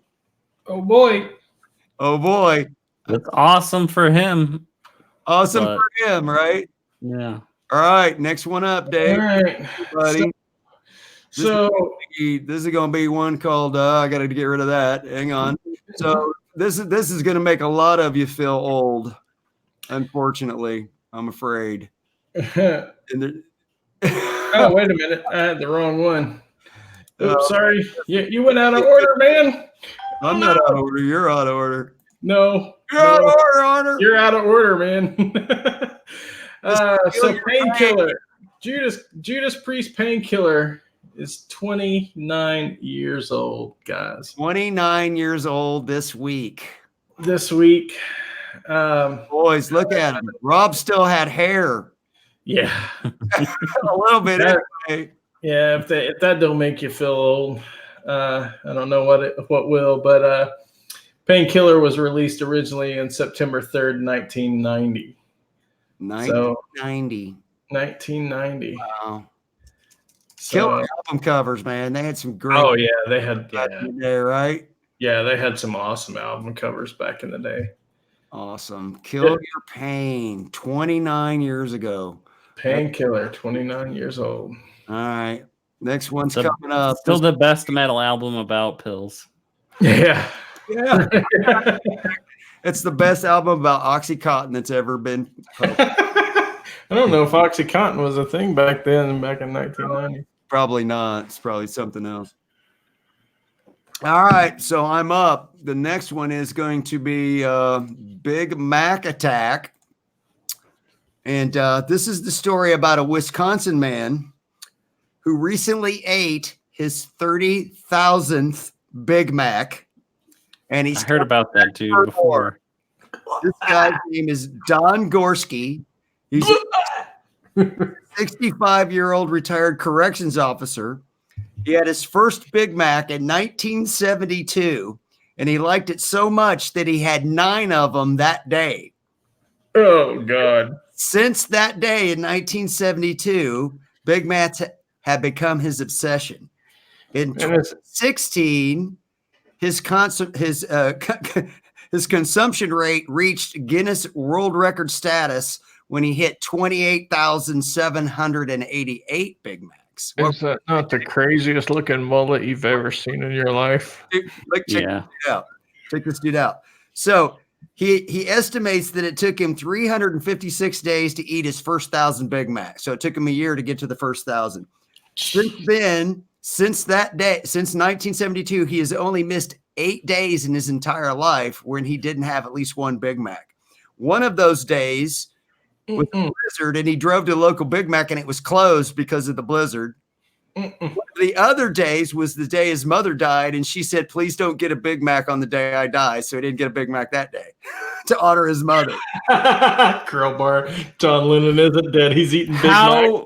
How much of a weirdo do you have to be for your mom's dying words to be "Don't have a Big Mac today"? I know, right? So now here. My... You might think after all these Big Macs, this guy's health wouldn't be very good, but you would be mistaken. In 2006, he finished the San Diego Marathon, and as he crossed the finish line, he consumed his 21,387th Big Mac.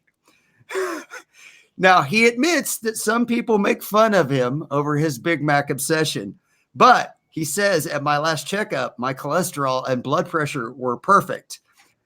His quest continues. He estimates by the year 2032, he will reach 40,000 Big Macs eaten. Ladies and gentlemen, it is Big Mac Man.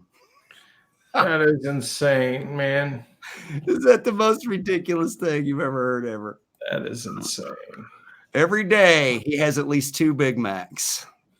Well, at least he's found his bliss.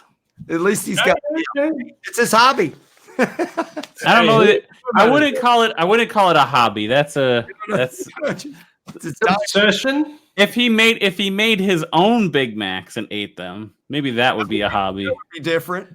But he just goes and buys them and eats them. That's not a hobby. That's more of an obsession, right? Yeah, it's like a habit, right? Like it's like. It's not a hobby; it's a habit. It's a habit. Yes. All right, Brian. Kalen said, "I wonder what he wants to be when he grows up." A Big Mac. Yeah, Mayor McCheese. That's his aspiration.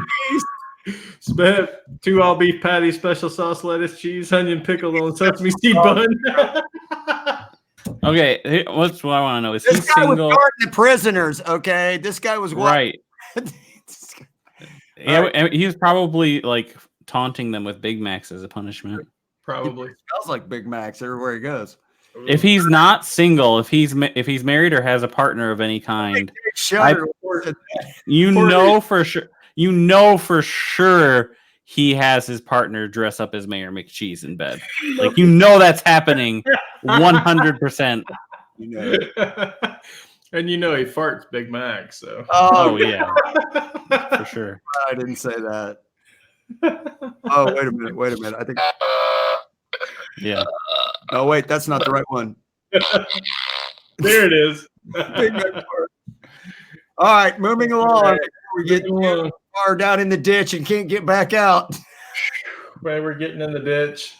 It is fanatic failure. Oh, Fred Durst in the news. Everybody's favorite Fred Durst. Who's known to be one of the biggest assholes in rock music. Fred and John have gotten together. John Travolta and Fred Durst Makes $3,000 in its opening weekend. It opened last weekend. It made $3,000. What's it even about? I haven't heard anything about this movie. Neither have we. It's about this goofy looking dude. He wants an autograph from a movie star, and the movie star's like kind of like brushes him off or whatever, and he goes insane about it. And it's supposed to be like a horse. He's got a bloody knife. Oh my god! Whatever it's about. Look at no one. It opened in 52 theaters across the U.S. 52 theaters. So that's 300 people. If you think about it, $10 a ticket. 300 people saw this movie on opening day with John Travolta in it. Yeah, this is a blockbuster, guys. Oh my lord! This is now of course this wasn't Durst's first foray into being a director. He directed the 2007 Education of Charlie Banks, and it received fairly good reviews. Did it do $5,000 worth of business at the box? Yeah. But the Long Shots. Now he also directed the Long Shots, which starred Ice Cube, and it was kind of lukewarm response from the critics. And but it made less than $12 million at the box office on a $23 million budget. So let's just say Fred Durst is living up to his hype, and Fred's all involved. Big UFO thing that's going on. I don't know if you pay. Fred's a wackadoo, man. He's wackadoo. All right, we're moving on to the next one. Yeah. The next one is known as Operation Toupee, and we've all seen these guys, right? Right? Like who who do you think you're fooling? Right. It's Operation Toupee. So, Man, Lord, we've also all heard of stupid criminals. Yes, we have. But this might be the first time in history that bad toupees and stupid criminals have come into conjunction. what? That's bad, man. So this guy flew from Colombia to Barcelona, Spain, where he was detained by customs authorities after they reported noticing him acting nervously. What concerns me most is that they didn't notice the atrocious rug on the man's head until they noticed that he was nervous. But nonetheless, when the rug was removed, it revealed a package of cocaine taped to the man's head. $34,000 street US of cocaine taped to the man's head. Operation Toupee is a failure. You are busted. I mean, and if you think about it, he almost got away with it if his haircut was more believable. If he hadn't have been nervous, they wouldn't have noticed. Yeah. You gotta put a little more thought into the haircut. That's a bad rug, dude. That's a bad rug. Terrible. That's a bad rug. It's like, how did he think he was going to get away with that? Oh, man. Whose idea was this? Well, they gave him two choices. It was you put the bad rug on and put it under the rug, or it goes up your ass. And he like all of us. You're like, I'm going with the rug. Yeah. Yeah, exactly. Todd Flowers. Yeah. Dude, that's a bad mo. That's even a bad mo hairdo. It's not even a good mug. All right. So this brings us to the. Kalen said that he could have just worn my old headphones. To this back. You just hit the cocaine and. Why is everyone picking on my poor old janky headphones, man? Hey. Poor headphones. They didn't do anything. They don't deserve this kind of treatment. Oh my goodness. This is a remark. So if you have children in the room, this is where the children must. Oh no, they didn't need to go for the Mayor McCheese sex play or the heroin up the ass. No, they were okay for that. Yeah, they're okay for that. But, okay. Yeah. Guys, We dubbed this. Yeah, we're going bad here. We dubbed this the hairy nipple caster. So this is from Jackson's Custom Shop. This is beetle killed pine top. But you tell me this don't look like a hairy nipple, I'll kiss your ass. I mean, come on, guys.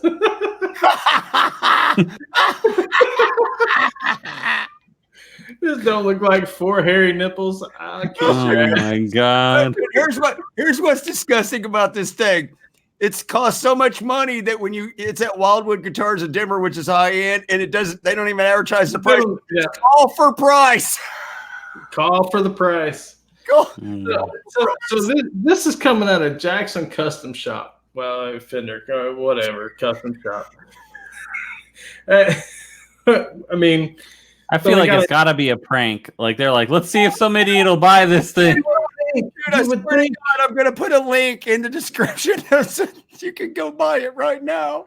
It's a soloist, so it's a neck through. We know that. I mean, that's kind of the soloist thing, right? But who in their right freaking mind is going to put this top on a guitar? Oh, man. I mean, that's what I'm saying. It's got to be a prank. They were like, let's see if some idiot will buy this. It's some dumb shit. With a nipple fetish, we'll buy this guitar. Bad. It's really bad. This is all Guitar Pit Chris's fault because he tweeted this guitar. Yeah, Chris, we're going to blame this on you. Countdown afterwards. Well, you know what? Here's the thing. All right, I just 4D chess this. I bet. Wow. Yeah. Good All right, so here's how we next level this is. Wildwood has call for price because they know they're not going to get like mapped for this, right? Right. That's why. It's not because it's too much. It's because they know they're not going to get the map price. Tell them up and like, hey, what do you want for that nipple caster? Like, how much you got? They'll take anything. So you get it for dirt cheap. I'm sure it's well made, and then you just paint that shit. You just paint it. Paint it solid color over that. Sand it down. Never see it again. Burgundy mist and call it a day. Yeah. What you do is you send that thing down and you put a nice veneer over it. But just and call it a day. But just paint it a solid color. You can get a custom shop Jackson for probably half price or something. Yeah, I mean, you could even paint it. You could even paint it like nice, Yeah, like you could do matte black. You could do anything. Midnight black or whatever they call this. Midnight black. Chris said it's nice and inclusive that they included both male and female nipples on there. See, I was kind of assuming that it was like a pig. It was like a pig's belly. It was pig nipples because they have more than 2. Oh, right. Well, no. So it was like the under. I thought it was the underside of a pig. Nipples? I thought it was the underside of a pig. Okay. I can see that. Okay. All right. Yeah. Okay. But they're still hairy nipples. No, you Kaylin did not like my paint over it. She says nipple pride. Nipple pride. Yeah, I guess if you YouTube painting over it, you might get hashtag free the nipple. Oh man. Wait.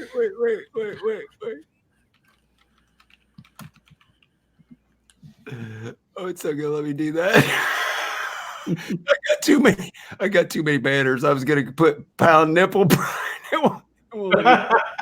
Nipple pride. Hashtag nipple pride. Oh, Krellbar said cover them with pasties. Yeah, you could cover them with tassel pasties. And then when you're rocking out, the tassels could do the thing where it's the helicopter thing, like with the strippers. Tassels. Yeah. Put tassels over them. You mean I spelled nipple wrong. Nice try, Brian. We love you though. Epic fail. That's all right. You've had a couple of nights, so we'll let it slide. Drinking beer tonight. I'm being a good boy. Oh my God, Cheddar. He's like, what did I just do? He's gonna wake up in the morning and be like, did that really happen? I mean, my second, was it first or second? My first, I think it was my first video on YouTube advocated digging up dead blues people and eating them. So What? you can't top me. No. Who do you think you have on? My very first video, if you go back and find it. I loved your series when you would do the 3-minute long sharp cheddar. Yeah, the extra sharp cheddars. Yeah. Extra sharp cheddar. Those are freaking hilarious. I do them when I have a good idea. But the first one was basically one of those. It was 3 easy steps to mastering the blues. And the first step was you gotta show Quentin's. No, show Quentin's. Oh, I had to delete Quentin's to make Oh, show his chat? Yeah, show his chat. I don't know if I can find it. Hang on. See it. All right, here we at. That one? Yeah, that one. I don't want anybody seeing me with it.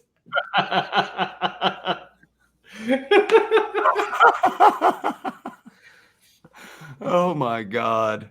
Oh, cheddar. I think that's a call to bring back the sharp cheddars.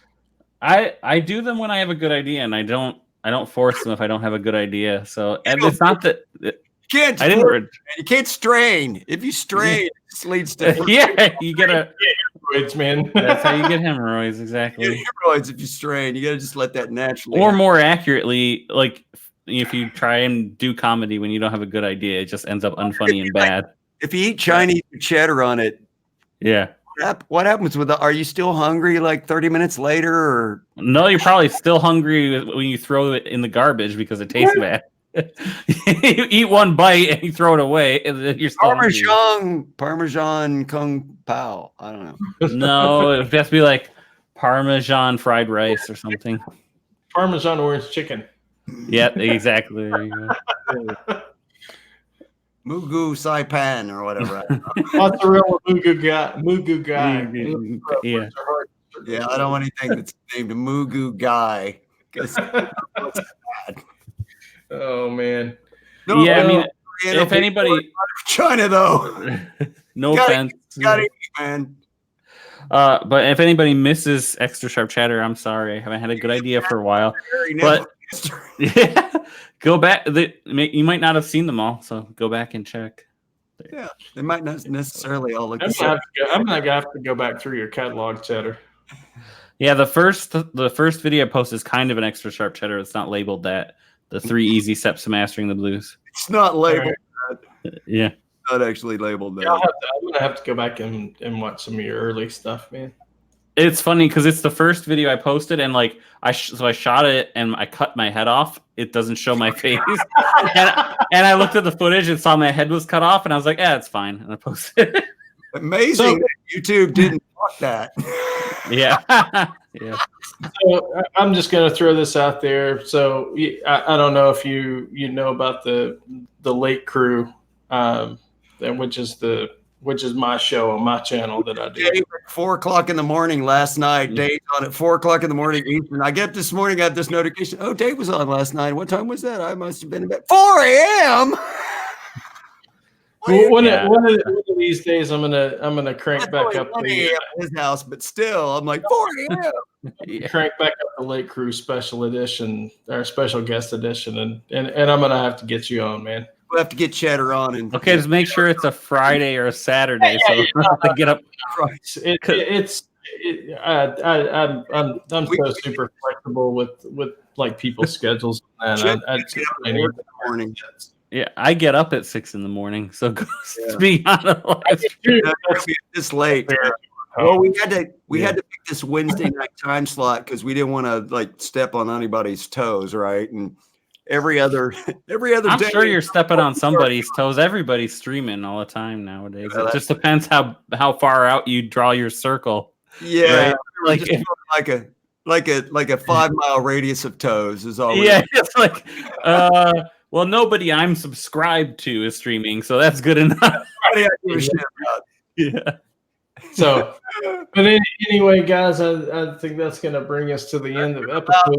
That's going to about wrap things up, gang. And listen, we're trying to get to 100 subs for no other reason than if we can get to 100 subs, we could sell a couple t-shirts and then we could pay to get rid of the stupid StreamYard duck up there in the top corner of the screen. That's all we want to do, get rid of the damn duck. Or Golden Light, get rid of that duck.